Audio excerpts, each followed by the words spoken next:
ప్రభుకు స్తోత్రములు. ప్రభు నామమున మహిమ కలుగును గాక. మన ప్రియ రక్షకుడు ప్రభు అయిన యేసుక్రీస్తు వారి దివ్యమైన నామమున కూడి వచ్చిన ప్రియులందరికీ నా హృదయపూర్వక వందనాలండి. మంచిది ప్రియులారా,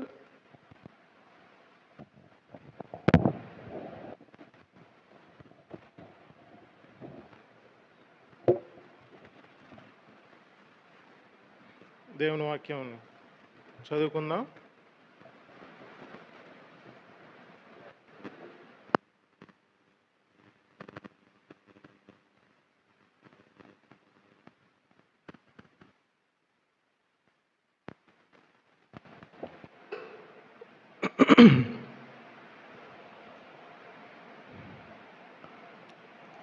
పేతురు రాసిన మొదటి పత్రిక, అపోస్తుడైన పేతురు రాసిన మొదటి పత్రిక, మొదటి అధ్యాయం, మొదటి 2 వచనాలు మన ధ్యానాంశం గనక ప్రాముఖ్యంగా అది మొదటిగా చదువుకొని తదుపరి దేవుడు అనుగ్రహించే లేఖనాలు పరిశీలిద్దాం. ప్రియులారా, పేతురు రాసిన మొదటి పత్రిక, మొదటి అధ్యాయం, మొదటి 2 వచనాలు. యేసుక్రీస్తు అపోస్తులుడైన పేతురు తండ్రి అయిన దేవుని భవిష్యత్ జ్ఞానమును బట్టి ఆత్మ వలని పరిశుద్ధత పొందిన వారై విధేయులగుటకును, యేసుక్రీస్తు రక్తము వలన ప్రోక్షింపబడుటకును ఏర్పరచబడిన వారికి, అనగా ఫొంతు, గలతీయ, కప్పదికయ, ఆసియా, బిథినియా అనే దేశముల యందు చెదరిన వారిలో చేరిన యాత్రికులకు శుభమని చెప్పి వ్రాయినది. మీకు కృపయు సమాధానము విస్తరిల్లును గాక. దేవుడు తన వాక్యాన్ని దీవించును గాక. వాక్య సహాయార్థం ప్రార్థన చేసుకుందాం. అందరూ తలలో ఉంచి ప్రార్థనలు ఏకించవలసిందిగా మనవి చేస్తున్నాను. ప్రార్థన చేసుకుందాం. కృపా సత్య సంపన్నుడా, మా ప్రియ పరలోకపు తండ్రి, జీవం గలనైనా జీవాధిపతి యేసుక్రీస్తు నీ ఘనమైన నామములకు అపరంచి పాదములకు వేలాది స్తుతులు స్తోత్రములైన గడిచిన కాలమంతా కాచి రక్షించి మమ్మల్ని సజీవ లెక్కలో ఉంచుతూ నాయన మరి విశ్వాస మూలము జీవితంలో కావలసిన జీవముకు, కావలసిన భక్తినికి కావలసిన వాటన్నిటినీ నాయన మీరు దయచేస్తూ నాయన మమ్మల్ని ముందుకు నడిపిస్తున్న విధానకై స్తోత్రములు తండ్రి. నీ కృపలో భద్రపరిచి నీ యొక్క సన్నిధి కాంతి కలిగి ఉండే జీవితంకి నాయన మమ్మల్ని నడిపించారు. ఈ రాత్రికాల సమయంలో నాయన మరి కొన్ని మాటలు నీ యొక్క నాయన మరి అభిషేకాన్ని మా ఎదుట కుమ్మరించి, మా మీద కుమ్మరించి ప్రభువా, ఆ వాక్యం ద్వారా నాయన మరి మేము జీవించడానికి మీరు కృప చూపించండి. చేరువచ్చిన ప్రతి బిడ్డని మీరు జ్ఞాపకం చేసుకునండి నాయన. మరి విశ్వాస మూలము జీవితంలో ఎలాగ ముందుకు సాగాలో కృప విషయమైన ఏర్పాటు, విశ్వాస మర్మాన్ని గైకొని నాయన మరి విశ్వాస జీవితమే ఒక ఆరాధనగా గడిపే భాగ్యాన్ని ప్రతి ఒక్క బిడ్డకు అనుగ్రహించమని, చేరవచ్చిన ప్రతి బిడ్డని మీరు నిండాలుగా ఆశీర్వదించి దీవించి నాయన మరి కృపతో నింపమని ఈ రాత్రికాల సమయంలో ఈ యొక్క వర్తమాన వాక్యాన్ని అందించే నీ దాసుడు వెట్టువాడు సిలువచాటును మరుగుపరిచే వర్తమాన వాక్యాన్ని మీనే అందించమని నాయన మరి ఆత్మ ప్రభు సహాయంతో నాయన మరి మీరు మాకు అభిషేకాన్ని కుమరించమని, మీరే మహిమ ఘనత ప్రభావం పొందమని ప్రభు యేసుక్రీస్తు నామమున అతినంగా వేడి ప్రార్థన చేయుచున్నాము తండ్రి, ఆమేన్. మంచిది ప్రియులారా, మనం పేతురు రాసిన మొదటి పత్రిక మొదటి 2 అధ్యాయాల్లో నుంచి కొన్ని మాటలు మనం వింటున్నాం ప్రియులారా. ఆత్మ వలన పరిశుద్ధత ఏదైతే కలుగుతుంది, ఆత్మ వలన పరిశుద్ధత అనేది మన స్థితిని బట్టి అది మనం విధేయులవ్వడం ద్వారా దేవుడు మన యొక్క మనస్సాక్షిని శుద్ధి చేయడానికి అతి పరిశుద్ధ స్థలంలో నుంచి ప్రోక్షింపబడే రక్తము మనల్ని మన మనస్సాక్షిని శుద్ధి చేస్తుందని, ఆ శుద్ధి చేసే క్రమంలో మనకు కలిగే జీవం గురించిన నిరీక్షణ మనకి భక్తిగా ఆధారం అవుతుంది. ఆ భక్తి ఆరాధన జీవితం అని, ఆరాధన జీవితము అది మనకి గ్రాంట్ ఏమీ కాదు ప్రియులారా. ఎల్లప్పుడూ కూడా విధేయులగుట గ్రాంట్ ఎలా కాదో, మనం విశ్వాస జీవితంలో ముందుకు సాగాలంటే అనునిత్యము కూడా మన యొక్క మనస్సాక్షిని శుద్ధి చేసుకుంటూ ఉండాలి. విశ్వాసాన్ని అభివృద్ధి చెందించుకుంటూ ఉండాలి. దేవుని నీతి ద్వారా అనుగ్రహింపబడే ఆ జీవం గురించిన ఆ జీవితంలోనికి ముందుకు సాగడానికి అవసరమైనది కంపల్సరీగా క్రీస్తు ప్రోక్షణ రక్తమే ప్రియులారా. అది ఒకవేళ అర్థం కాని పక్షంలో మనకి దేవుడు అనుగ్రహించిన కృపను బట్టి మనకి మన వీడియో ఉంది కాబట్టి మరలా చదవండి, ధ్యానించండి, వినండి. మాత్రమే కాదు, ఏదైనా సందేహాలు ఉంటే అడగండి ప్రియులారా. అడగకుండా అది ఎలా కలిగింది అని అంటే ఆ యొక్క హృదయంలో ఉన్న దాన్ని ఏమంటారు, ఆ డౌట్ అలానే ఉండిపోతుంది. ఒకవేళ మీకు స్పష్టంగా నేను వివరించలేకపోయినా ఫేస్ టు ఫేస్ అయినా చక్కగా వివరించడానికి అవకాశం ఉంది ప్రియులారా. ఎందుకంటే మనం కూడా నేర్చుకునే క్రమంలో ఉన్నాం కాబట్టి. కానీ విశ్వాస వాక్యం ఖచ్చితంగా హృదయాన్ని తాకిన తోడనే, లేకపోతే అభిషేకంగా వచ్చిన తోడనే అది నోటితో ఒప్పుకోవాల్సిన అవసరం ఉంది. అది నోటితో మనము ప్రచురం చేయాల్సిన అవసరం ఉంది. కాబట్టి దేవుడు అనుగ్రహించిన కృప మేరకు నేను దాన్ని ఆ రీతిగానే క్రమబద్ధీకరిస్తున్నాను ప్రియులారా. ఒకవేళ అర్థం కాకపోతే అడగండి, అంతేగాని ఇది తప్పు అని మాత్రం అనుకోవద్దు. ఎందుకంటే లేఖనానుసారమైన జీవితం మనకు అర్థమైన తర్వాత దాని నుంచి వెలువడే ఆ అభిషేకము లేక తైలము మనల్ని, మన యొక్క జీవితాలని ముందుకు నడిపిస్తుంది ప్రియులారా. కృప విషయమైన ఏర్పాటు లేకపోతే విశ్వాస మర్మం మనకి బయలుపరచబడదు. విశ్వాస మర్మము మనకి అర్థం కాకపోతే మన విశ్వాసం మూలము జీవితంలో ముందుకు సాగలేం. కాబట్టి గత 2 వారాల క్రితం ఈ యొక్క విశ్వాస మర్మాన్ని, దాన్ని అభిషేకంగా మనం పోల్చామన్నాం. అభిషేకంగా ఎందుకు పోల్చబడింది, అభిషేకానికి దాని మీనింగ్ ఏంటో మనం చెప్పుకున్నాం ప్రియులారా. అభిషేకం అని అంటే క్రీస్తు యేసునందు ఉంచవలసిన విశ్వాసమును బోధించే బోధ అని చెప్పాను. అది అలా నీకు నువ్వే చెప్పేసుకుంటేనో లేకపోతే ఎక్కడో విని నువ్వు చెప్పింటావు అనే మాటకి అది నిజమైనప్పటికీ, కానీ మనం లేఖనానుసారం అది నిజమో కాదో మనం పరిశీలిద్దాం ప్రియులారా. ఆ విషయాన్ని ఆ రోజు నేను దాటి వెళ్ళిపోయాను. అది విజ్ఞాపన కూడిక కనుక మనకు అవసరమైన సంగతులు అప్పుడు వివరింపబడ్డాయి.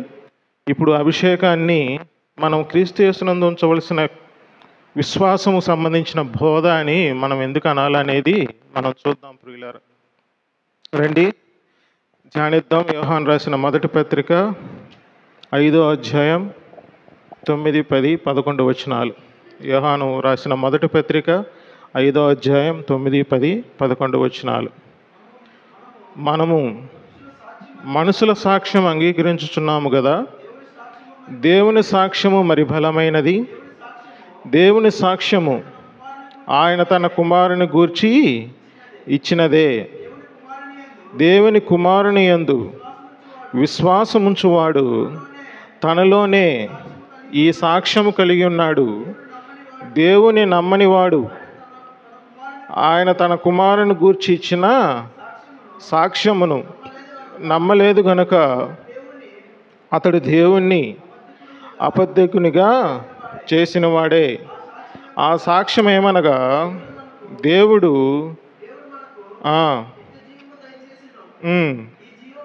ఈ జీవము ఆయన కుమారుని ఉన్నది. చాలు ప్రియులారా. ఈ సాక్ష్యము ఎవరెవరు చెప్తున్నారనేది 6, 7 వచనాల్లో చెప్పబడి ఉన్నది. అవి కూడా చదువుకుందాం ఒకసారి. నీళ్ళ ద్వారాను రక్తం ద్వారా వచ్చిన వాడు ఈయనే, అనగా యేసుక్రీస్తే.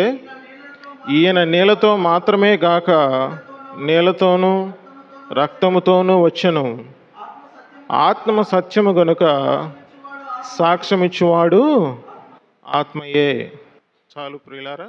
ఇక్కడ మనం ధ్యానించినట్లయితే 3 సాక్ష్యం ఇస్తున్నారు. ఇచ్చే 3 ఎవరు? నీళ్ళ ద్వారా రక్తము ద్వారా ఇచ్చే సాక్ష్యము, ఆత్మ ద్వారా ఇచ్చే సాక్ష్యము ప్రియులారా. నీళ్ళ ద్వారా ఎవరు సాక్ష్యమిస్తారు, రక్తం ద్వారా ఎవరు సాక్ష్యమిస్తారు, అలాగే ఆత్మ ద్వారా ఎవరు సాక్ష్యమిస్తారు అనేది మనం గత దినాల్లో, అంటే దాదాపు సంవత్సరం పైన అయి ఉంటుంది. ఒకవేళ గుర్తు లేకపోతే నేను మరలా గుర్తు చేస్తున్నాను. మనము విశ్వాస వాక్యము బయలుపరచడంతోనే మనకి సేవకుని ద్వారా లేకపోతే ఉపదేశకుని ద్వారా అందించేది నీళ్ళ ద్వారా సాక్ష్యం ప్రియులారా. అంటే వాక్యము ద్వారా వచ్చిన సాక్ష్యము అది క్రీస్తు యేసు రక్తము ద్వారా దాన్ని ఏమవుతుంది, స్థిరపరచబడుతుంది. పరిశుద్ధాత్మ సహాయంతో ఆ యొక్క వాక్యము మనల్లో ఫలింపజేస్తుంది ప్రియులారా. అంటే సాక్ష్యం ఇచ్చేవారు ముగ్గురు కూడా మన యొక్క వాక్యోపదేశకుడు తన వాక్యము ద్వారా బయలుపరిచిన, ఆత్మ ద్వారా బయలుపరిచిన సంగతులు ఏవై ఉన్నాయో అవి బోధించడం ద్వారా మనస్సాక్షి యాక్టివేట్ అవుతుంది. క్రీస్తు యేసు రక్తము ఏదైతే అతి పరిశుద్ధ స్థలంలో ప్రవేశించిన క్రీస్తు రక్తము అది మన మనస్సాక్షిని కడుగుతుంది ప్రియులారా. కడిగిన వెంటనే పరిశుద్ధాత్ముడు ఆ నిత్య జీవానికి అవసరమగు జీవితంలోనికి మనల్ని నడిపిస్తాడు. అదే విశ్వాస మూలమగు జీవితం. దానిని దేనితో ఈ యొక్క సాక్ష్యాన్ని పోల్చాడనంటే 10వ వచనంలో దేవుని కుమారుని యందు విశ్వాసం ఉంచువాడు తనలోనే ఈ సాక్ష్యము కలిగి ఉన్నాడు అంటున్నాడు. అంటే మనం ఇక్కడ సాక్ష్యము దేని ద్వారా పొందుతున్నాం? ఖచ్చితంగా దేవుని యొక్క కుమారుని యందు విశ్వాసము ఉంచడం ద్వారా. మనకు రక్షణ ఏ రీతిగా కలిగింది? క్రీస్తు యేసునందు విశ్వాసం ఉంచడం ద్వారా. మరి కొనసాగింపు ఎలా కలుగుతుంది ప్రియులారా? మనము బాగా విశ్వాసాన్ని తెలుపుకోవడానికి తగిన కార్యాలు చేయడం ద్వారానా, లేకపోతే అందరికీ నేను ఈ పలాని కార్యాలు ప్రకటించుకొని మనం చేయటం ద్వారా కలిగే స్థితి కాదు ప్రియులారా. దాన్ని స్వనీతి అన్నాం. అదే ధర్మశాస్త్ర మూలమగు నీతి ప్రియులారా. ఫిలిప్పీయులకు రాసిన పత్రిక 3వ అధ్యాయం మనం గమనించినట్లయితే అక్కడ ధర్మశాస్త్రం వలన అతిశయ కారణము పౌలు భక్తుడికి చాలానే ఉంది. పైగా అతడు అనింద్యుడిగా కూడా కనబడుతున్నాడు. అంటే ధర్మశాస్త్ర విషయంలో ఆయన అనింద్యుడిగానే కనపడినప్పటికీ ఆయనలో నివసించు పాపం ఆయన ఏం చేస్తుంది? ఆ ఆజ్ఞని హేతువు చేసుకొని అతను మరణిస్తున్నాడని సాక్ష్యం ఇస్తున్నాడు. అంటే ధర్మశాస్త్రం మూలమగు నీతి ద్వారా ఏమి కలగదు? ఏం కలగదమ్మా? విశ్వాసం కలగదు.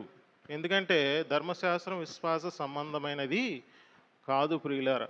మరి ధర్మశాస్త్రము దేవుడు రోమీయులకు రాసిన పత్రిక 10వ అధ్యాయం 4వ వచనంలో ఆయన నెరవేర్చాడు, కొట్టివేశాడు. అంటే దాని అర్థం ఏంటి? ధర్మశాస్త్రమును సంబంధించిన నీతి విధి ఏదైతే ఉందో ఆ 10 ఆజ్ఞలు తప్పు అని కాదు ప్రియులారా. మనం దానిని ఆచరించడం ద్వారా కలిగే స్థితి ఏమైందంటే మనం మరణిస్తున్నాం. ఎందుకు మరణిస్తున్నామనంటే ఏదైనా విధిరూపకమైన ఆజ్ఞ గల ధర్మశాస్త్రం ఏం చేయాలి? అది శరీరంతో ఆచరించాలి. హెబ్రీయులకు రాసిన పత్రిక 7వ అధ్యాయం 15, 16 వచనాల్లో ఉంటుంది.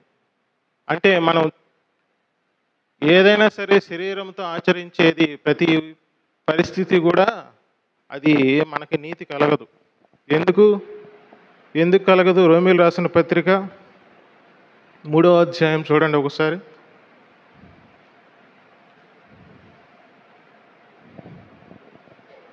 21, 22 చదువుదామా? రోమీయులకు రాసిన పత్రిక 3వ అధ్యాయం 21, 22. ఇట్లుండగా ధర్మశాస్త్రమునకు వేరుగా దేవుని నీతి బయలుపరచబడుతున్నది. దానికి ధర్మశాస్త్రము ప్రవక్తలు సాక్ష్యం ఇచ్చుచున్నారు. అది యేసుక్రీస్తు విశ్వాస మూలమైనదై నమ్ము వారికి కలుగు దేవుని నీతి అయి ఉన్నది. నమ్ముట అని అంటే ఇక్కడ ఏంటి దాని అర్థం? క్రీస్తు యేసునందు విశ్వాసం మూలమైనదై నమ్ము వారికి అని అంటే విశ్వాసం ఉంచిన వారికి. ఎవరైతే ధర్మశాస్త్రానికి వేరుగా దేవుని నీతి బయలుపరచబడుతుందో దానినే అక్కడ ఏం చెప్తున్నారు? సాక్ష్యం అంటున్నారు కదా. ఆ సాక్ష్యం అది యేసుక్రీస్తునందు విశ్వాసమని మనం నమ్మాలి. అప్పుడు ఆ ముగ్గురు సాక్ష్యము మనము సాక్ష్యం కలిగిన వారం అవుతాం. ఆ సాక్ష్యాన్ని ఏమని చెప్తున్నారు చూడండి. ఇప్పుడు అదే యోహాను రాసిన మొదటి పత్రిక 2వ అధ్యాయం 26వ వచనం. మిమ్మును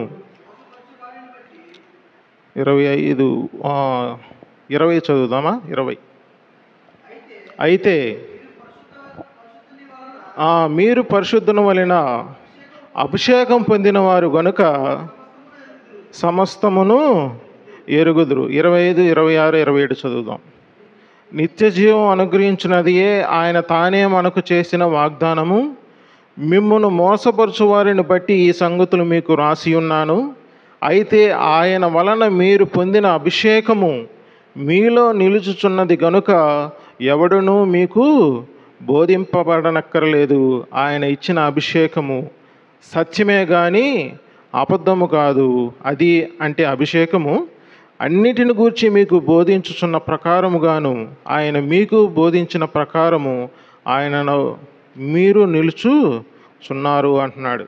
ఇక్కడ మనము ఏదైతే 5వ అధ్యాయం 9, 10, 11 వచనాల్లో మనం సాక్ష్యం ఇస్తున్నారు. ఆ సాక్ష్యం ఏంటి? క్రీస్తు యేసునందు విశ్వాసం ఉంచవలసిన బోధ అని మనం చెప్పాం కదా. ఆ బోధ ఏంటనంటే దానినే ఇక్కడ అభిషేకమని పోల్చాడు ప్రియులారా. ఆ అభిషేకము అది నిత్య జీవం గురించిన వాగ్దానంతో కూడింది. ఎప్పుడైతే దేవుని నీతి దేవుడు విశ్వాసం ద్వారా మనకు బయలుపరుస్తున్నాడో, విశ్వాసి దేవుని నీతిని అనుభవిస్తున్నప్పుడు జీవం గురించిన వాగ్దానం పొందుకుంటాడని మనం చెప్పాం. ఆ జీవం గురించిన వాగ్దానం ఏదంటే ఇదే నిత్య జీవం. ఈ నిత్య జీవం దేని ద్వారా పొందుకుంటామని అంటే అభిషేకము ద్వారా. అభిషేకం అంటే ఏంటి? ఆ ముగ్గురిచ్చే సాక్ష్యం. అది ఏంటనంటే విశ్వాస మూలముగు క్రీస్తు యేసునందు ఉంచవలసిన విశ్వాసము సంబంధించిన బోధ ప్రియులారా. అది ఇప్పుడు మనం ఆ బోధని మనం విశ్వాసం ఉంచితే ఏం కలుగుతుంది? దేవుని నీతి బయలుపరచబడుతుంది, మనం జీవించగలుగుతాం.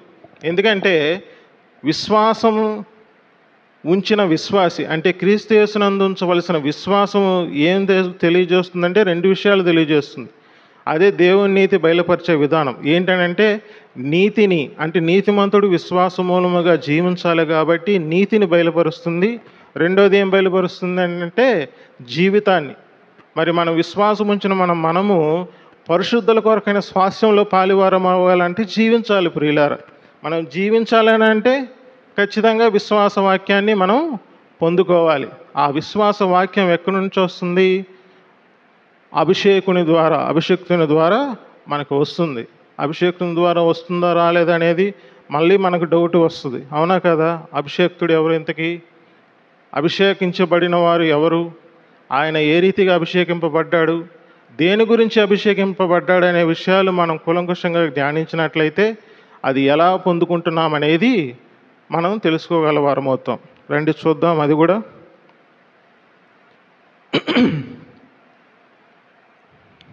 కీర్తనల గ్రంథం 45వ అధ్యాయం 7వ వచనం.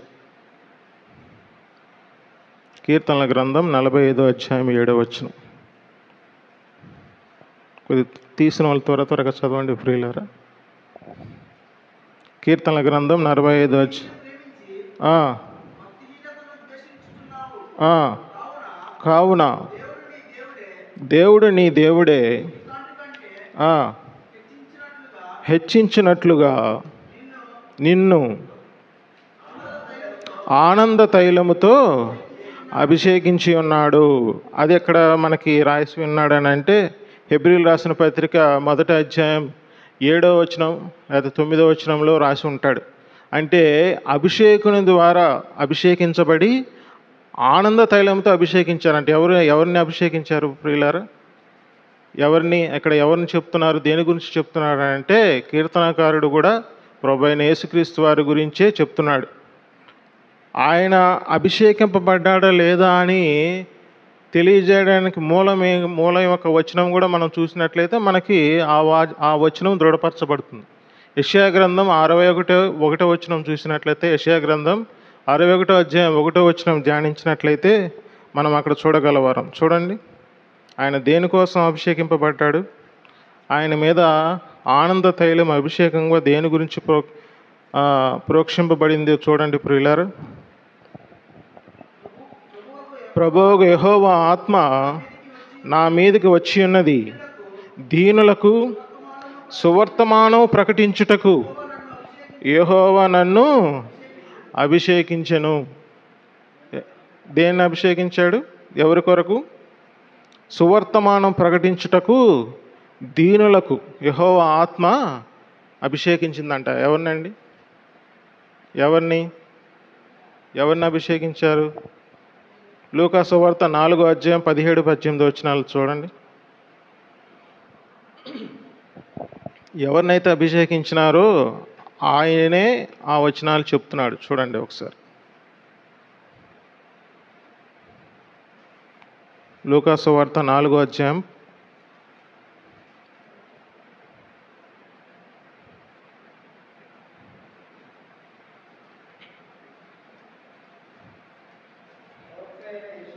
ప్రవక్త అయిన యెషయా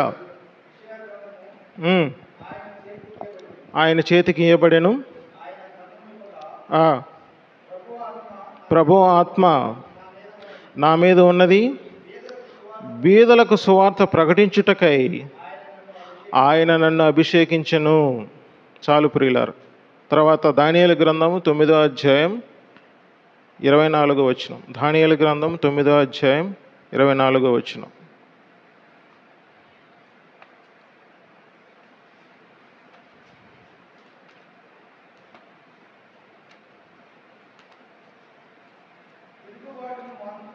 తిరుగుబాటును మాన్పుటకును, పాపము నివారించుటకును,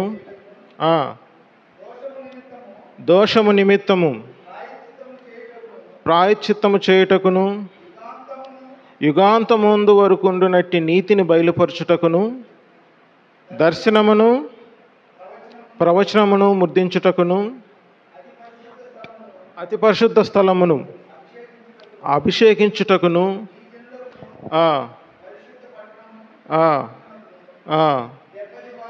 70 వారములు విధింపబడును.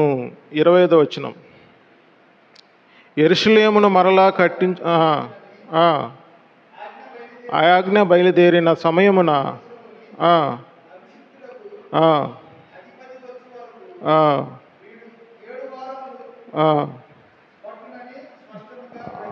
అభిషేక్తుడు అంటే కింద ఏమని రాస్తుంది?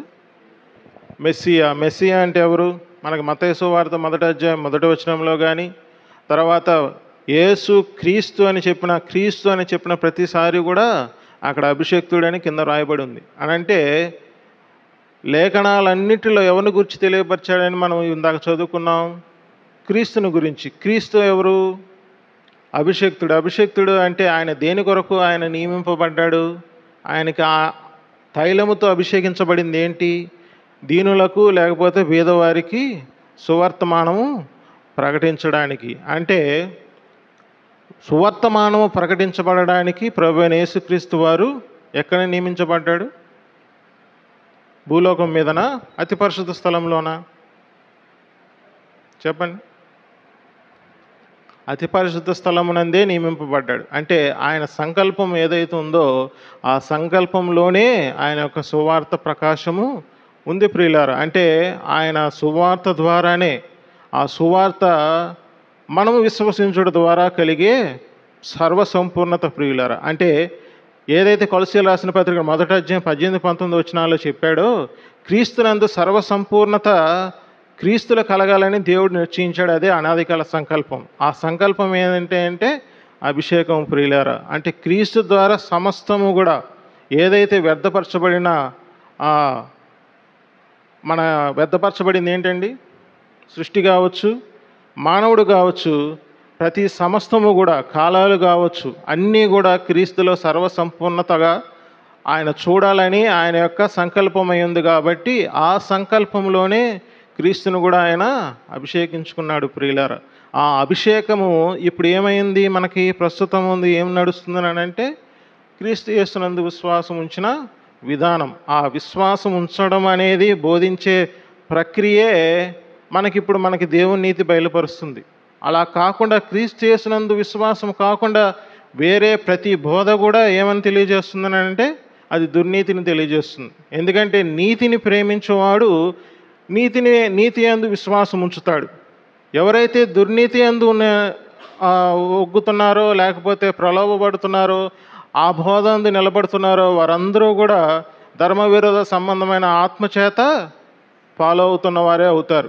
మరి ఈ రెండిటి విషయాల్లో మనకి కూలంకషమైన లేకపోతే స్పష్టమైన అవగాహన లేకపోతే మనము ఏ బోధ వింటున్నాము, లేకపోతే క్రీస్తు యేసునందు విశ్వాసం ఉంచవలసిన బోధని, లేకపోతే ప్రభువైన యేసుక్రీస్తు వారి అతి పరిశుద్ధ స్థలములో కుమ్మరించబడుతున్న ఆ యొక్క క్రీస్తు రక్తాన్ని మనం అభిషేక తైలముగా ఎంచబడుతున్నాము, అదే దేవుని మాటగా ఎంచబడుతున్నాం అని అంటే ఆ మాట ఏదైతే ఉందో ఆ మాట క్రీస్తు యేసునందు ఉంచవలసిన విశ్వాసం కాకపోతే అది దేవుని నీతి బయలుపరిచేది కాదు ప్రియులారా. అప్పుడు దేవుని నీతిని మనం ఫాలో అవ్వలేం.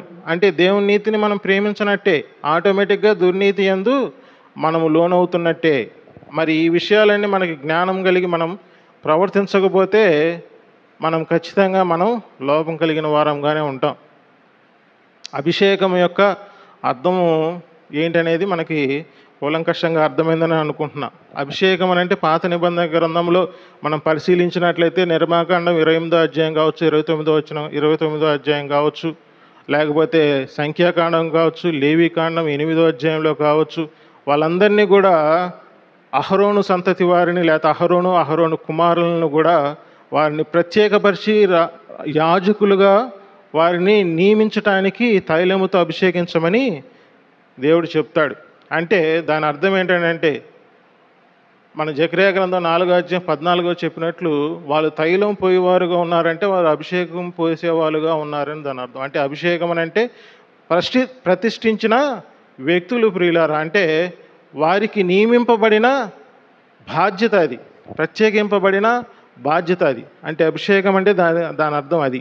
అంటే అతి పరిశుద్ధ స్థలములో నుంచి మనకు వచ్చే వాక్యము అది మనకి అభిషేకముగా, అది నియమింపబడిన దానిగా, అది దేవుని నీతి బయలుపరిచేదానిగా మనకి వస్తుంది ప్రియులారా. ఆ వాక్యమే మనల్ని జీవింపజేస్తుంది. అంతేగాని విశ్వాసి కేవలం రొట్టె మాత్రం కాదు, కానీ దేవుని నోటి నుంచి వచ్చు మాట వల్లనే మనం జీవిస్తున్నామంటే దాని అర్థం అది. ఈ దినము నువ్వు విశ్వాసముతో జీవించకపోతే నువ్వు శరీరానుసారంగా బ్రతికి ఏం ప్రయోజనం? ఒక విశ్వాసి విశ్వాస మూలము జీవితంలో ముందుకు సాగాలని అంటే విశ్వాసిగా దేవుని యందు నిలబడాలి, ఆ జీవితాన్ని జీవించాలి అని అంటే ఖచ్చితంగా ఆ రోజు నువ్వు విశ్వాస వాక్యాన్ని అభిషేకముగా పొందుకోవాలి.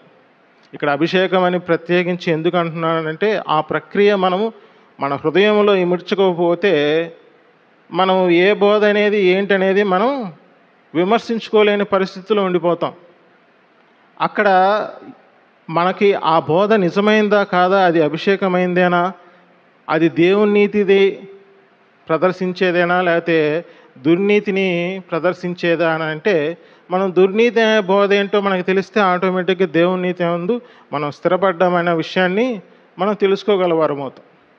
కానీ మనం విశ్వాస మూలము జీవితంలో దేవుని నీతి ఎలా పొందుకుంటున్నామో తెలిస్తేనే మనం ఆ దుర్నీతి ఏంటనేది మనకు బయలుపరచబడుతుంది. దుర్నీతి ద్వారా దేవుని నీతి వెతకడం కాదు, కానీ దేవుని నీతి ద్వారా దుర్నీతిని, అది దుర్నీతియా కాదా అని మనం తెలుసుకోవాలి ప్రియులారా. కాబట్టి దేవుడు ఆ విషయాలను మనకు ఉంచాడు. కానీ అక్కడ దుర్నీతి, ఇక్కడ ఇందాక మనం చదువుకున్నాం కదా, ఏమని చదివాం? కీర్తనల గ్రంథం 45వ అధ్యాయం 7వ వచనంలో నీతిని ప్రేమించి భక్తిహీనతను ద్వేషించి అని అంటే అది హెబ్రీయులకు రాసిన పత్రికలో 1వ అధ్యాయం 9వ వచనంలో ఏమనుందో చూడండి ఒకసారి. ఆ భక్తిహీనత ఏదైతే ఉందో దానిని దేనితో పోల్చాడు?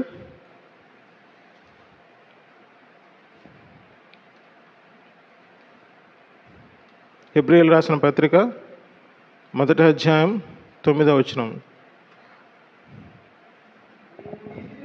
నీవు నీతిని ప్రేమించితివి,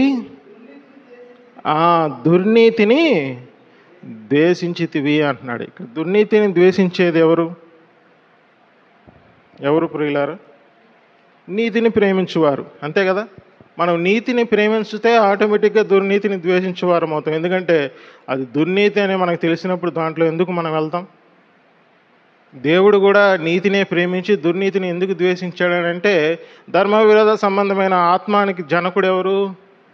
అపవాది కదా. ఆ అపవాది వల్లనే ఆ యొక్క కార్యం జరుగుతుంది ప్రియులారా.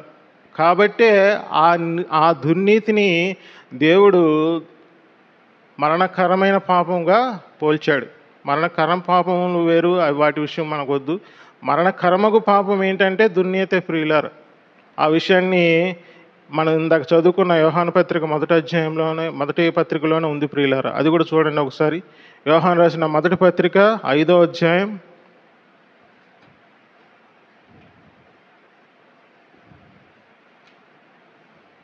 17వ వచనం.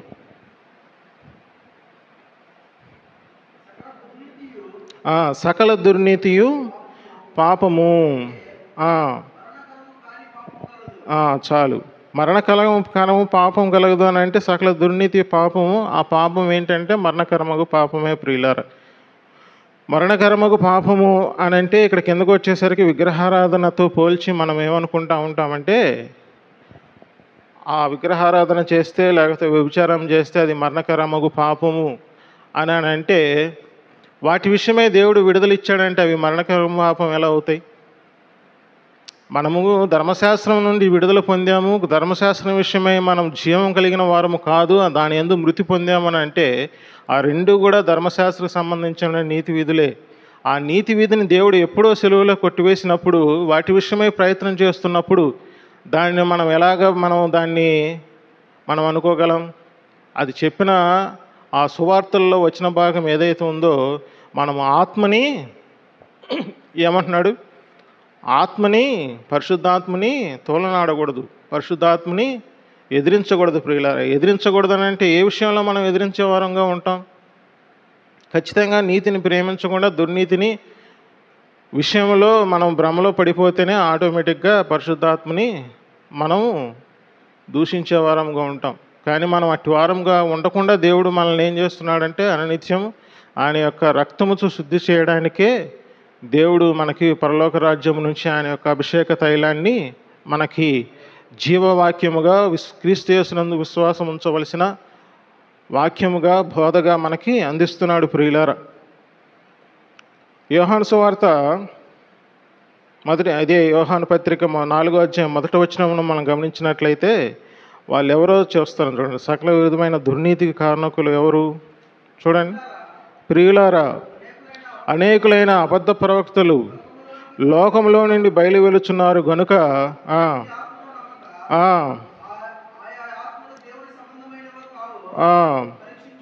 పరీక్షించుడి. చాలు. అంటే మనకి క్రీస్తు బోధన చెప్పే ప్రతి ఆత్మ అది సత్యానికి సంబంధించింది. అది యోహాను సువార్త రెండో పత్రికల్లో 3వ పత్రికలో కూడా చెప్పాడు. యోహాను సువార్తలో కూడా అది చెప్పాడు ప్రియులారా. అది ఏమనంటే ఆ సాక్ష్యము సత్యమై ఉన్నది, ఆ సత్యమే అభిషేకముగా దేవుడు మనకి అనుగ్రహిస్తున్నాడు. దీనిని సకల విధమైన దుర్నీతి ఎవరైతే అబద్ధ ప్రవక్తలు అయితే ఉన్నారో, ఆ దురాత్మలకు సంబంధించిన ఎవరైతే ప్రేరేపితమై ఉండి వాళ్ళు వాక్యాన్ని బోధిస్తున్నారో వారందరూ కూడా దానికి ప్రలోభపడి చెప్పే ప్రతి బోధ ప్రియులారా, ఆ బోధ దేనికి సంబంధించింది అయి ఉంటుందంటే అది దేవుని నీతికి వెతికే సంబంధమై కలిగిందిగా ఉండదు ప్రియులారా. ఆటోమేటిక్గా ఆ దేవుని నీతికి ఎప్పుడైతే మనం వెతకని వారంగా ఉన్నామో ప్రతిదీ కూడా ఇంక నీతిని మనం ప్రేమించే వారముగా ఉండం. ఇదే యోహాను రాసిన మొదటి పత్రిక 4వ అధ్యాయం 26వ వచనంలో, వారు మిమ్మల్ని మోసపరచు వారిని బట్టి ఈ సంగతులు మీకు రాసి ఉన్నాను అంటున్నాడు. ఏదైతే అభిషేకం ఉందో అది నిత్య జీవరాజ్యానికి లేకపోతే నిత్య జీవానికి సంబంధించిన మాటలుగా ఉండి నిత్య జీవానికి సంబంధించిన స్వతంత్రించుకోవడానికి సంబంధించిన బోధగా ఉండాలి. కానీ దాని విషయంలో భ్రమపరచువారు అంటే వారు ఏం చెప్తారని అంటే ఖచ్చితంగా ధర్మశాస్త్ర బోధే బోధిస్తూ ఉంటారు. ఇంకా మనము నీతిని పొందుకోలేదనే బోధిస్తూ ఉంటారు. దేవుని నీతి కాకుండా వేరే ప్రతి నీతి కూడా అది మన స్వనీతి అవుతుంది ప్రియులారా. కాబట్టి దేవుని నీతి బోధించని ప్రతి వ్యక్తి కూడా ధర్మ విరోధ సంబంధమైన ఆత్మచేత భ్రమపరచబడి చెప్తున్న సంగతులే. వారు దేవుని నీతిని వెతికేవారు కాదు. ఎందుకంటే పరలోకం నుంచి అనుగ్రహిస్తున్న వర్తమాన వాక్యం ఏదైతే ఉందో దానిని బట్టి జీవించని వారుగా మనం ఉంటాం ప్రియులారా. వారిని ఏమంటున్నాడు చూడండి. తిమోతి రాసిన మొదటి పత్రిక 4వ అధ్యాయం మొదటి వచనం చూడండి, ఏమంటున్నారు వాళ్ళని. తిమోతి రాసిన మొదటి పత్రిక 4వ అధ్యాయం మొదటి వచనం చూడండి. అయితే కడవరి దినములో కొందరు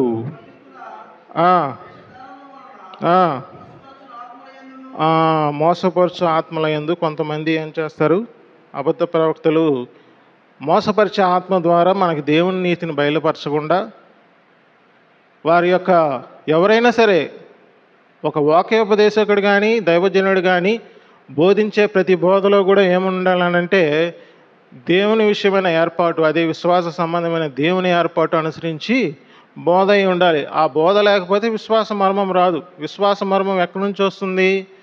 క్రీస్తు యేసునందు అభిషేకం ద్వారా వస్తుంది ప్రియులారా. అది యేసుక్రీస్తునందు విశ్వాసమును బోధిస్తుంది కానీ మనల్ని ఆ క్రియల మూలమగు భ్రమపరిచే ధర్మశాస్త్రం మూలమగు నీతిని బోధించదు ప్రియులారా. ఆ క్రీస్తు బోధ ఏదైతే ఉందో అది సత్యమును అనుసరించాలని మనకి బోధిస్తుంది. అది దేవుని నీతిని బయలుపరిచే విధంగా బోధిస్తుంది. ఎందుకనంటే అభిషేకం ద్వారా వర్తమాన వాక్యం రాగానే దైవజనుడు కానీ లేకపోతే వాక్యోపదేశకుడు కానీ ఆ ఉపదేశ క్రమాన్ని అనుసరించి చెప్పే బోధలో ఏముంటుందనంటే ఖచ్చితంగా విశ్వాసానికి సంబంధించిందై ఉంటుంది. విశ్వాసం మూలము జీవితంలో ముందుకు సాగడానికి, తద్వారా పరిశుద్ధాత్మ దేవుని సహాయంతో మనము ఆ జీవితంలో దేవుని రాజ్యాన్ని స్వతంత్రించుకోవడానికి అవసరమగు సంగతులు ఉంటాయి.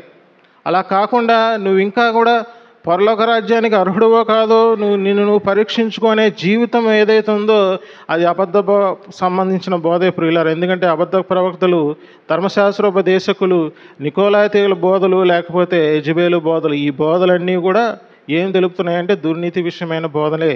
ఆ దుర్నీతి ఏదైతే ఉందో ఆ దుర్నీతిని మనం ఖండించకపోతే మనం దేవుని నీతిని పొందుకోలేం.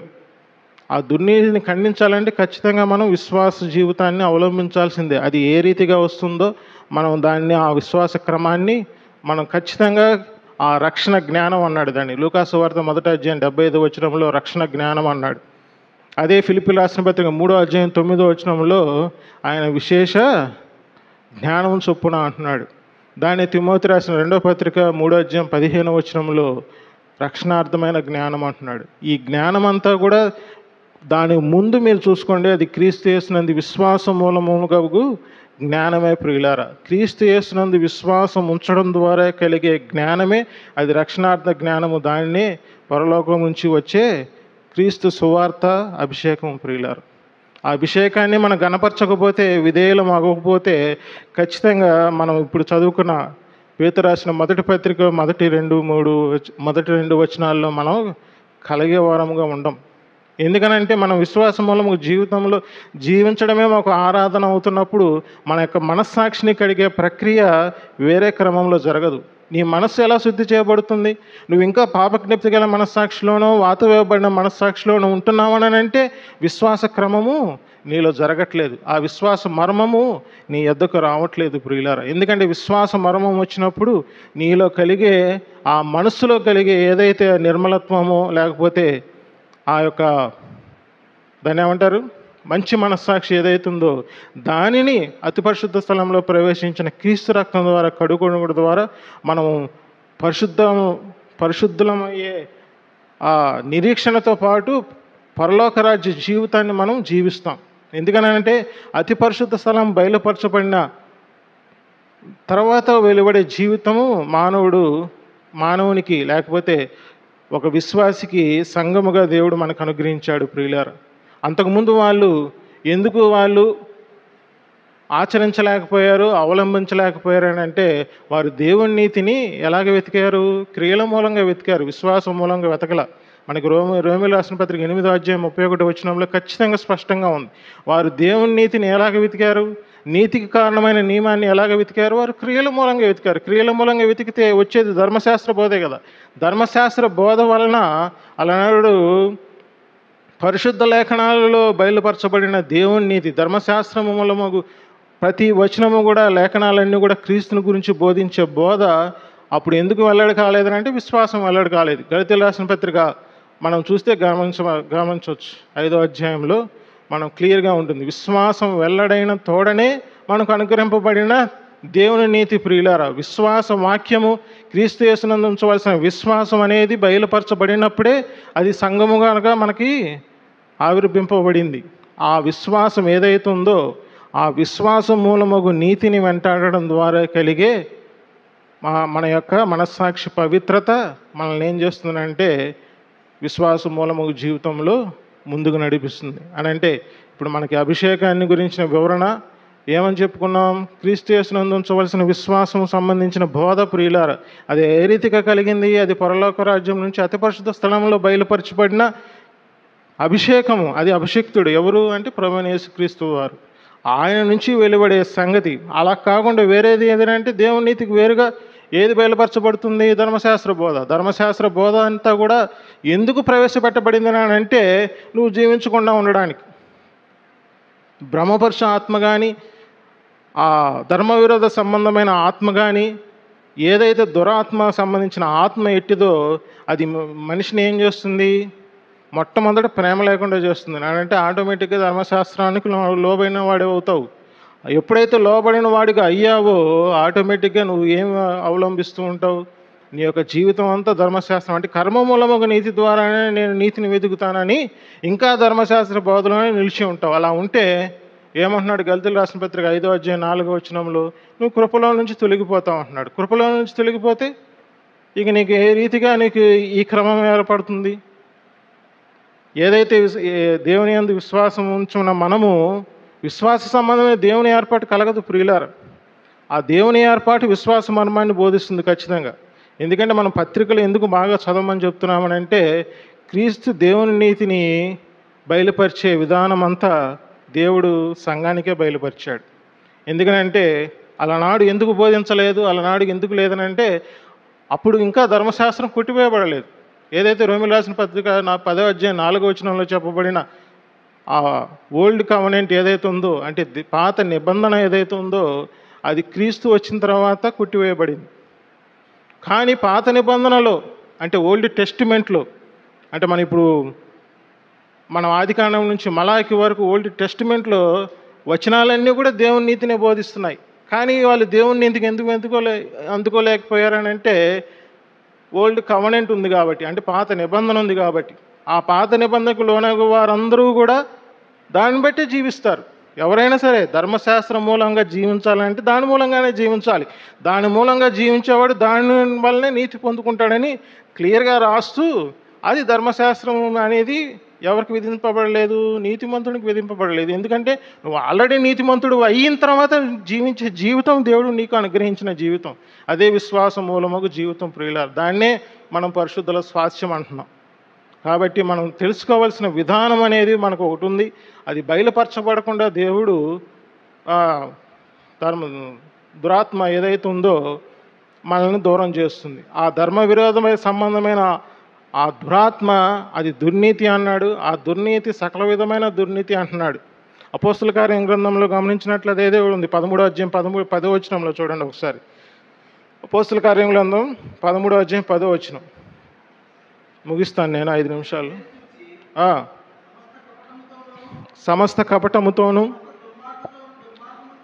సమస్త దుర్మార్గముతోను నిండినవాడా, సమస్త నీతికి విరోధి. చాలు ప్రియులారు, సమస్త నీతికి విరోధి ఎవరు?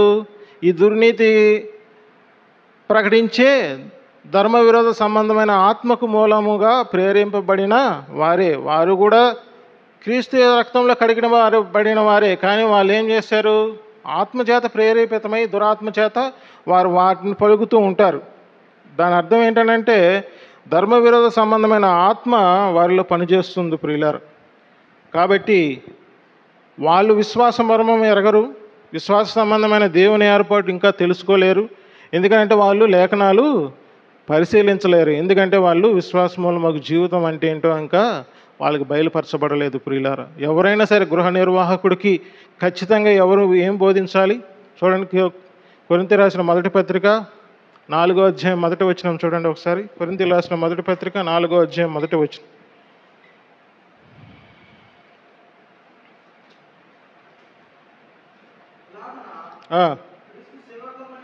క్రీస్తు సేవకులమనియు దేవుని మర్మం విషయంలో చాలు, దేవుని మర్మం విషయంలో గృహ నిర్వాహకత్వం వారికి తెలియదు. క్రీస్తు సేవకులని వాళ్ళకి తెలియదు. ఎవరైతే విశ్వాస మూలమగు జీవితము ఒక దేవుని ఏర్పాటు అని నమ్ముతారో, అది పైనుంచి వచ్చే విశ్వాస వాక్యం అని నమ్ముతారో, అది అభిషేకం అని నమ్ముతారో, ఆ అభిషేకం పొందిన దైవజనుడు కూడా ఖచ్చితంగా విశ్వాస ధర్మాన్ని బోధిస్తాడు. అది ధర్మశాస్త్ర బోధ అనేది ఖచ్చితంగా ఖండిస్తాడు ప్రియులారా. ఎందుకంటే ధర్మశాస్త్ర బోధ అనేది తెలుసుకునే పక్షంలో విశ్వాస మర్మం ఎలాగ గ్రహింపగలడు, దేవుని నీతిని ఎలాగ బోధించగలడు? ఖచ్చితంగా గృహ నిర్వాహకుడు తెలుసుకోవాల్సిన విధానం దేవుని మర్మం విషయంలో గృహ నిర్వాహకుడని మొదట తెలుసుకోవాలి. ఆ గృహ నిర్వాహకం దేని నుంచి వచ్చింది? యుగములలోనూ తరముల్లోనూ మరుగు చేయబడిన మర్మము, అది దేవుని వాక్యంగా దానికి వచ్చిందని అంటున్నాడు. ఎక్కడ? కొలసీలు రాసిన పత్రిక 1వ అధ్యాయం 25వ వచనం. అది కూడా చదువున్నాను ఒకసారి. కొలసీలు రాసిన పత్రిక 1వ అధ్యాయం 25వ వచనం.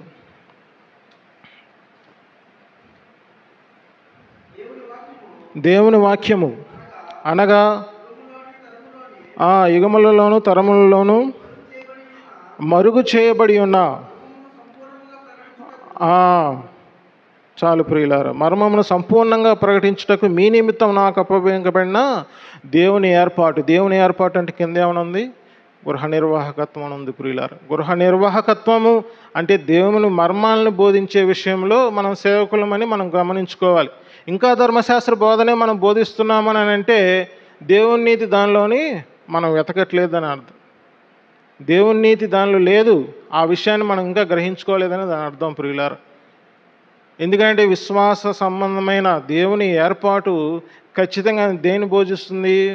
మనస్సాక్షిని శుద్ధి చేస్తుంది. అంతేగాని మనస్సాక్షిని బలహీనపరచదు, ఆ మనస్సాక్షిని అపవిత్రం చేయదు, మనస్సాక్షిని ఏం చేయదు?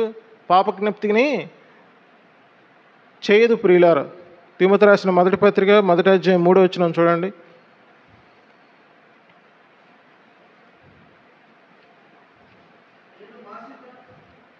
తిమోతి రాసిన మొదటి పత్రిక 1వ అధ్యాయం 3వ వచనం.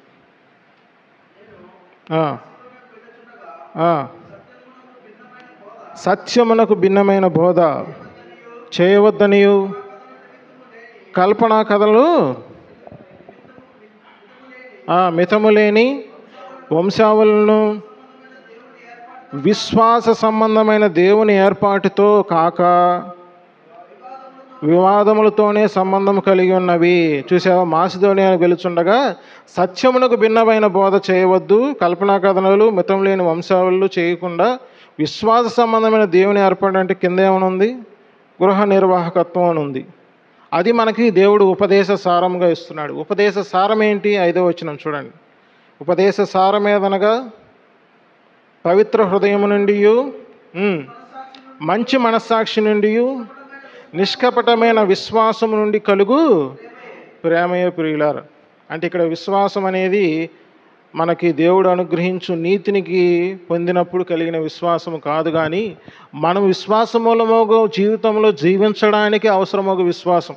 అది మనకి అది రెవల్యూషన్గా, లేకపోతే ప్రత్యక్షతగా, లేకపోతే అభిషేకముగా మనకి అనుగ్రహింపబడాల్సింది. అది కలిగేది ప్రియులారా. విశ్వాసం అనేది కేవలం నమ్మకం కాదు. మనం ఆ వర్డ్ని మనం ధ్యానించేటప్పుడు ఖచ్చితంగా మనం విశ్వాసం అంటే మనలో ఉన్న నమ్మకం అనుకుంటాం. అది నమ్మకము. ఆ నమ్మకాన్ని కలిగించాలంటే ఒక ప్రక్రియ ఉంది. అది కలిగే నమ్మకం.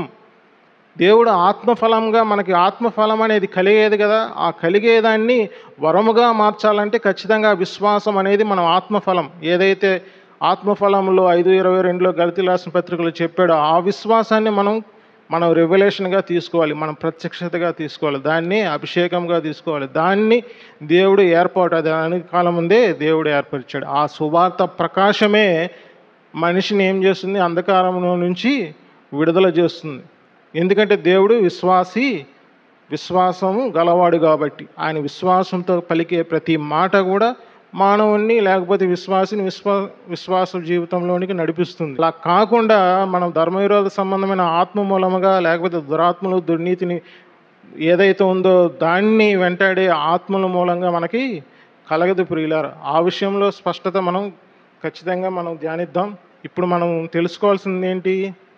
మనకి విశ్వాస సంబంధమైన దేవుని ఏర్పాటుని మనం ఎరగాలంటే మనం ఖచ్చితంగా ఆ విశ్వాసం ఏ రీతిగా మనకు కలుగుతుందో మనం గ్రహించుకోవాలి. అదే అభిషేకం ద్వారా అన్నాం. అంటే క్రీస్తు యేసునందు విశ్వాసం ఉంచడం ద్వారానే మనం సువార్తలన్నీ చదివినా కూడా మనకు తెలిసేది అదే ప్రియులారా. క్రీస్తు యేసునందు ఇప్పుడు పౌలు భక్తుడు కూడా గలతీ రాసిన పత్రిక 2వ అధ్యాయం 20వ వచనంలో ఏమంటున్నాడు? నేను క్రీస్తుతో కూడా సిలువ వేయబడి ఉన్నాను. ఇప్పుడు జీవించే జీవితం దేని ద్వారా కలిగింది? అది క్రీస్తు యేసునందు విశ్వాసం ద్వారా కలిగింది. ఆ క్రీస్తు యేసునందు విశ్వాసం ఏ రీతికి వస్తుందో మనం క్యాచ్ చేయాలి ప్రియులారా. క్రీస్తు యేసునందు విశ్వాసం అంటే ఆయన యొక్క మర్మం అంటే దేవుని మర్మమైన క్రీస్తుని మనం స్పష్టంగా తెలుసుకోవాలి. ఆయన ప్రతి బయలుపరిచే లేఖనాలను అనుసరించి మనం తెలుసుకోవాలి ప్రియులారా. ఆ లేఖనాలు అనుసరించి తెలుసుకునే క్రీస్తు బోధ, అది సత్యమైన బోధ. దాన్నే ఏమన్నాడు దేవుడు? అభిషేకం అంటున్నాడు. కాబట్టి అభిషేకం అని అంటే ఏం చెప్పాను నేను? చెప్పండి. అభిషేకం అంటే ఏం చెప్పాను? క్రీస్తు యేసునందు ఉంచవలసిన విశ్వాసము సంబంధించిన బోధ ప్రియులారా. అది బోధ అని ఎందుకు అన్నాననేది మీరు ఆ వచనాలు క్షుణ్ణంగా పరిశీలించండి. ఆ 5వ అధ్యాయం 9 నుంచి లేదా 6 నుంచి 13 వచనాలు గమనించండి. లేకపోతే ఆ 6 నుంచి మొత్తం చదవండి. తర్వాత మనం ఏదైతే ఆ నిత్య జీవం అనేది వాగ్దానం అని అన్నామో, అంటే 13వ వచనం నుంచి కింద 29 వచనం వరకు చదవండి. ఆ 2 లింకప్ ఏమైందంటే సాక్ష్యం ఏం చెప్తుందంటే అభిషేకం గురించి. ఆ అభిషేకం ఏంటంటే క్రీస్తు యేసునందు విశ్వాసం. ఈ 3 సంబంధించిన దైవజనుడు బోధించేదే విశ్వాస మూలమగు నీతి ప్రియులారా. ఆ నీతిని మనం వెతకడం ద్వారా కలిగేదే మనకి జీవితం. మనం విశ్వాసం క్రీస్తు యేసునందు విశ్వాసం ఏదైతే ఉందో అది మనకి నీతిని బోధించాలి. ఎందుకంటే పరిశుద్ధాత్మ దేవుడు దేన్ని బోధిస్తాడు? నీతినే బోధిస్తాడు. నీతిని బోధించాలి, తర్వాత కలిగే జీవితంలోనికి నడిపించాలి. అదే అభిషేకం ప్రియులారా. కాబట్టి ఈ విషయమైన స్పష్టమైన జ్ఞానం మనకి, అదే రక్షణ జ్ఞానం, విశేషమైన శ్రేష్టమైన జ్ఞానం, రక్షణార్థమైన జ్ఞానం మనకి కలగకపోతే ఆటోమేటిక్గా మనం విశ్వాసం ఏ రీతిగా ఉంచుతున్నాం? ఏదో అందరం నమ్మామండి అంటే నమ్మామన్నట్టే ఉంటాం. మనం క్రీస్తు పని అయి ఉన్నామని సిద్ధపాటు కలిగి సంఘములో పనిచేసే పనిముట్టుగా వాడబడడానికి సిద్ధపరచబడిన ప్రతి ఆత్మ కూడా అన్వేషించాల్సిన, లేకపోతే తెలుసుకోవాల్సిన విశ్వాస సంబంధమైన దేవుని ఏర్పాటు ప్రియులారా. అలా ఏర్పాటును అనుసరించకపోతే నువ్వు కూడా ధర్మశాస్త్ర బోధనే బోధిస్తుంటావు. తద్వారా ఏం కలుగుతుంది? నువ్వు మరణిస్తూ ఉంటావు, ఇతరులను కూడా మరణింపజేస్తూ ఉంటావు. తద్వారా ఏం కలుగుతుంది? ఆ బహుమానం అనేది కలగదు. ఖచ్చితంగా మనం క్రీస్తు న్యాయపీఠం ఎదుట మన సంఘాన్ని తీసుకెళ్ళినప్పుడు ఏం నేర్పించావయ్యా అని చెప్తే ఏం నేర్పించినట్టు? మనం ధర్మశాస్త్ర బోధని, నీకు కాని బోధన మేమన్నీ బాగా చక్కగా నేర్పించామయ్యా అని మనం సిగ్గుతో తలదించుకోవాల్సి వస్తుంది ప్రియులారా. మన ద్వారా పోషింపబడుతున్న, సంరక్షింపబడుతున్న విశ్వాసులను కూడా మనం ఏం చేస్తున్నాం? జీవింప చేయలేకపోతున్నాం. తద్వారా మనల్ని దేవుడు ఎంతగా మనల్ని న్యాయ విమర్శలో మనల్ని అడుగుతాడో చూడండి. కాబట్టి మనం బోధించే ప్రతి బోధకుడు కూడా, దైవజనుడు కూడా, సేవకుడైన కూడా ఖచ్చితంగా విశ్వాస సంబంధమైన ఈ దేవుని ఏర్పాటుని, అది దేవుని మర్మముగా మనము విశ్వాసం, క్రీస్తు యేసునందు విశ్వాసం కలగాలి. నీకు బోధలో విశ్వాసం కలగలేదనుకో, ఖచ్చితంగా నీకు ఏదైనా ఒక బ్రహ్మపరచ ఆత్మ ద్వారా నీ హృదయంలో ఏం చేస్తుంది? గలిబిలి చేస్తుంది. ఆటోమేటిక్గా ఏమైపోతావు? ఒక ప్రలోభానికి లోనైపోతావు. నువ్వు వాక్యాన్ని ధ్యానించి కలిగే విశ్వాసం ద్వారా నువ్వు జీవించకపోగా ఏమైపోతావు? ఆటోమేటిక్గా ఏదో క్రియల మూలముగా నేను దేవుని నీతిని వెతకాలని ట్రై చేస్తూ ఉంటావు ప్రియుల. తద్వారా ఏం కలుగుతుంది? జీవితం అయితే కలగదు. మనం వ్యసనపడాల్సి వస్తుంది, వ్యయ ప్రయాసలకు లోనవ్వాల్సి వస్తుంది. ఆ తర్వాత మళ్ళీ దేవుడు మన ఎందుకు కృపగలవాడు కాబట్టి హెబ్రీయులకు రాసిన పత్రిక 12వ అధ్యాయంలో శిక్షకు గురి చేస్తాడు. ఆ శిక్ష అనంత దుఃఖకరమే. ఆ దుఃఖకరం ఎలాగుంటుందనేది ఖచ్చితంగా మనలో కలిగే ప్రతి పరిస్థితి మనకు అర్థమైపోతూ ఉంటుంది. కాబట్టి దేవుని నీతి అనే విశ్రాంతిలో మనం ప్రవేశిస్తేనే క్రీస్తు సర్వ సంపూర్ణత అనే సమాధానంలోకి మనకు కలుగుతుంది. ఆ సమాధానం ద్వారా మనం జీవించడం ద్వారా మనకి ఆ అభిషేకం అనేది మనకు అనుగ్రహింపబడుతుంది ప్రియులారా. కాబట్టి దేవుడు తన వాక్యాన్ని దీవించును గాక. మనందరినీ ఈ యొక్క నీతి కారణమగు నియమము, అదే దేవుడు బయలుపరిచిన విశ్వాస మర్మము ప్రియులారా. ఆ విశ్వాస మర్మాన్ని మనందరికీ బయలుపరిచి దేవుడు విశ్వాసం జీవితానికి, అదే స్వాస్థ్యమైన జీవితానికి పరిశుద్ధుల కొరకు అనుగ్రహింపబడిన స్వాస్థ్యం మనందరిని పొందడానికి దేవుడు మనల్ని అందరినీ అట్టి స్థితిలోకి నడిపించును గాక. దేవుడు తన వాక్యాన్ని దీవించును గాక.